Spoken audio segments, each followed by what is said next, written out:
দেখো আমরা ফাইনালি ভাতারে চলে আসলাম মামার বাড়ি। হ্যাঁ, দেখো এইটা হলো মামাদের একটা খাসি, এটা পুজোয় কাটা হবে।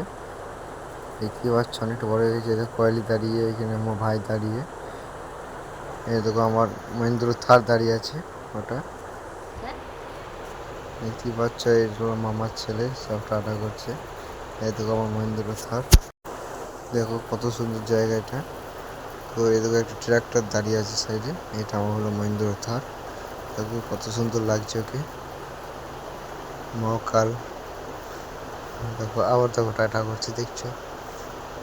চলো দেখো এই দিক দিয়ে বৃষ্টি হয়েছে খুব, এই দিক দিয়ে জল জমে গেছে। তো বললাম ভাই একটা করে ছবি তুলে দিলাম।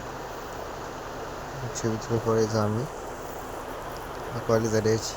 দেখো আমি আর ভাই আর মামার ছেলেটা, তিন ভাই মিলে দাঁড়িয়ে আছি।